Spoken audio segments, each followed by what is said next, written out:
we are some of the Sunnyside Ocean Defenders and we are P7 pupils at Sunnyside School of Conservation in Glasgow. We're just an ordinary school, but what makes us a wee bit different is that we put conservation at the core of our curriculum in 2014. Now we have a different focus for each class. In fact, it was way back in 2014 that we started our campaign to slow climate change. On International Polar Bear Day that year, we held our first #BearAware Day, and we've been doing that every year since. We knew that the words climate change and global warming weren't going to give us the impact that we hoped for.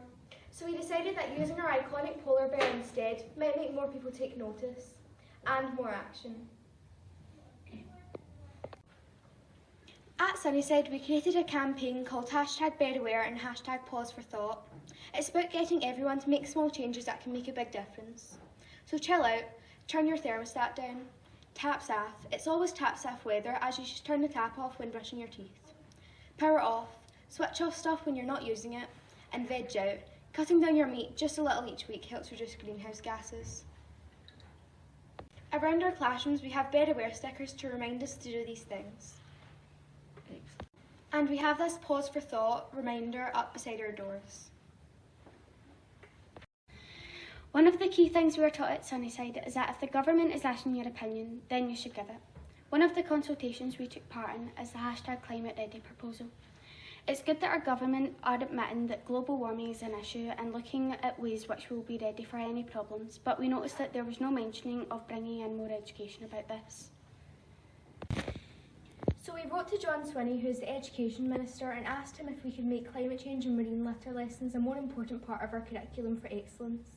We want them to become half days. Half days are what some of our teachers call the have-to-do lessons. They have to do them. Mr Swinney wrote back and said that he thought it was in the curriculum enough. We didn't think so.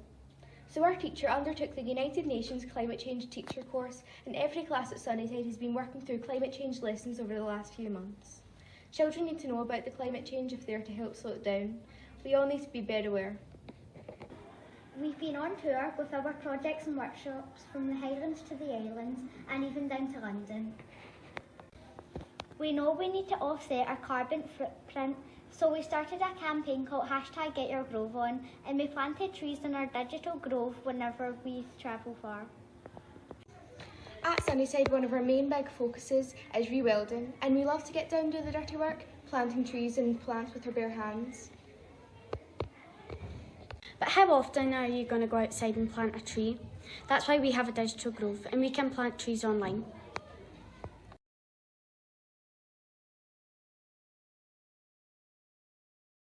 Tremendous. We had a tiny little school in Glasgow called Sunnyside, and they're very environmentally conscious, and they did a sponsored hop, skip and jump.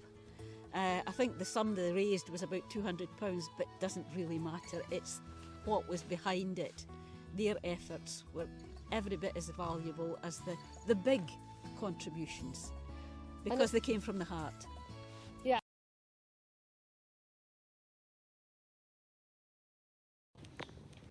Protecting our ocean health is crucial if we're serious about saving our planet.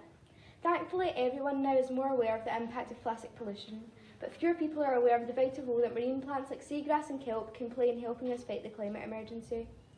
Seagrass can store carbon up to 35 times faster than rainforests, yet it is often overlooked. We've lost 92% of our seagrass around the coast of the UK. We've also been helping by bagging up some sandbags to help rewild seagrass meadows. We know slowing down climate change and the health of our oceans is linked.